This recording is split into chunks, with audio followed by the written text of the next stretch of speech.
छमछमा नाचिदे दादा मिलाइदे पैतली बजिग्यो छ लिया बाजो सजिरहेछ डोली ओ सजिरहेछ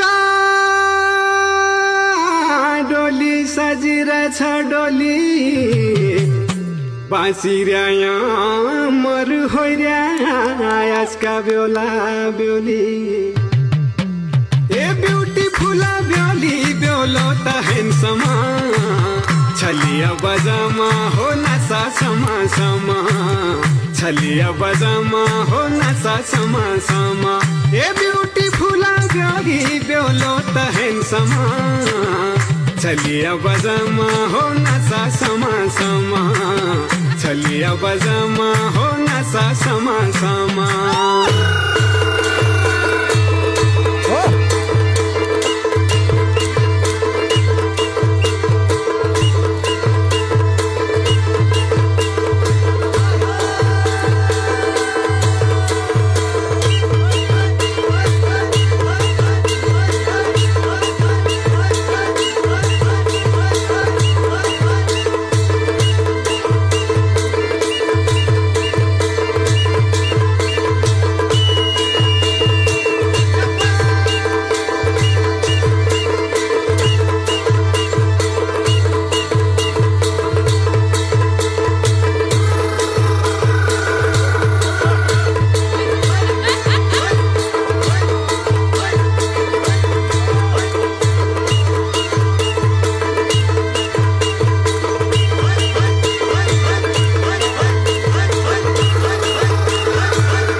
सुदूर पश्चिमका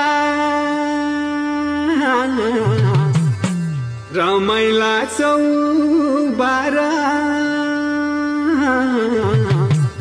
औनाइरहनु काजबार हुनी र बहारा ओ हुनी र बहारा हुनी र बहारा औनाइरहनु काजबार हुनी र बहारा ए लगली नजर सुवालाई हाल काजर कोटीको ए लगली नजर सुवालाई हाल काजर कोटीको ए रूपसी अनार तेरी तेरै नचानीको ए रूपसी अनार तेरी तेरै नचानीको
नमस्ते नमस्कार छोटोमा तपाईहरुको परिचय दिनुस् न हाम्रो यो ग्रुप चाहिँ नेपाल पुलिस क्लबबाट विशेष ठाउँबाट चाहिँ छैनौं सबै पूर्व मेचीदेखि पश्चिम महाकालीसम्मको सबैजना यहाँ हामी घुलमिल छौँ।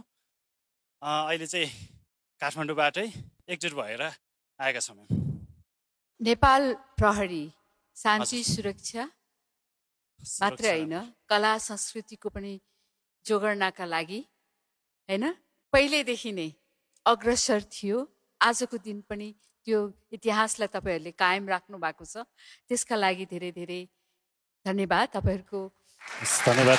प्रस्तुतिले जहाँ अहोरात्र खटेर नेपाल प्रहरी आफ्नो ड्युटी गरिरहेको हुन्छ, आफ्नो कर्तव्य निर्वाह गरिरहेको हुन्छ, त्यही कला संस्कृति ह्रास हुँदै गएको छ कि यसको पनि हामीले रक्षा गर्नुपर्छ भनेर तपाईँहरू जुन लागिरहनु भएको छ, सिङ्गो विभागै लागेको छ तपाईँको होइन, जसले गर्दा आज यो किसिमको प्रस्तुति तपाईँहरूले निर्धक्क दिनुभएको छ।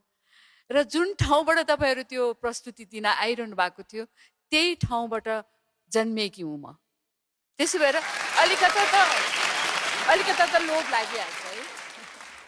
र तपाईँहरू एउटा पुस्ताबाट अर्को पुस्ता, अर्को पुस्ताबाट अर्को पुस्ता हुँदै हस्तान्तरण हुँदै हुर्किएका कलाकारहरू होइन।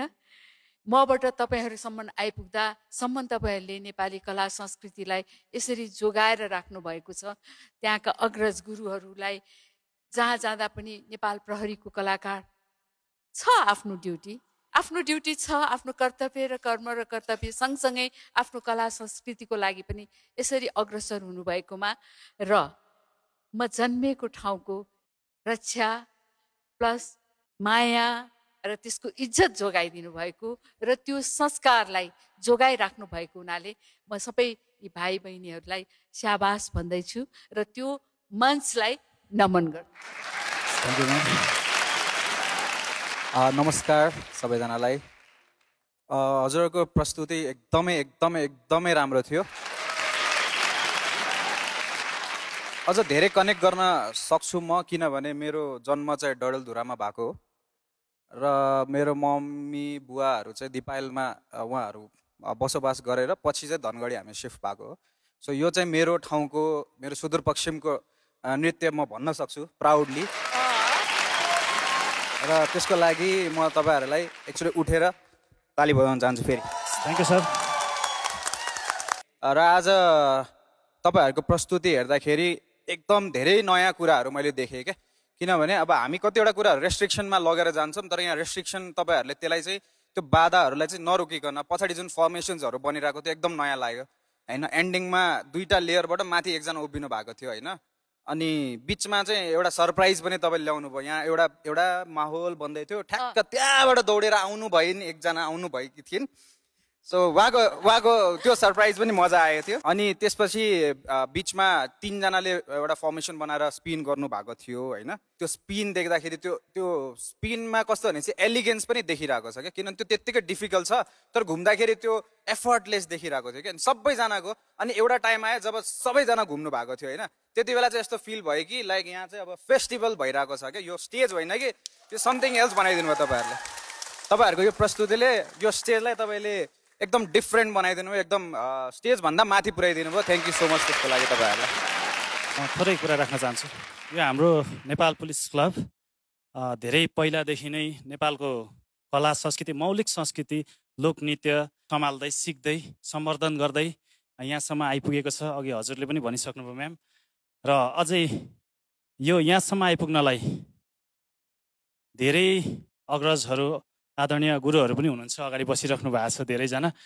उहाँहरू सबैप्रति पनि हामी हार्दिक कृतज्ञता अर्पण गर्न चाहन्छौँ यहीँबाट।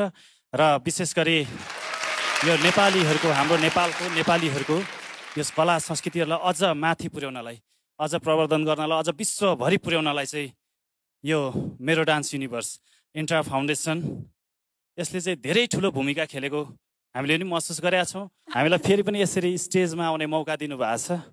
यसको निम्ति चाहिँ आदरणीय सम्पूर्ण जजेस त्यस्तै इन्ट्रा फाउन्डेसन परिवारप्रति हामी हार्दिक कृतज्ञता अर्पण गर्न चाहन्छौँ। Thank you so much.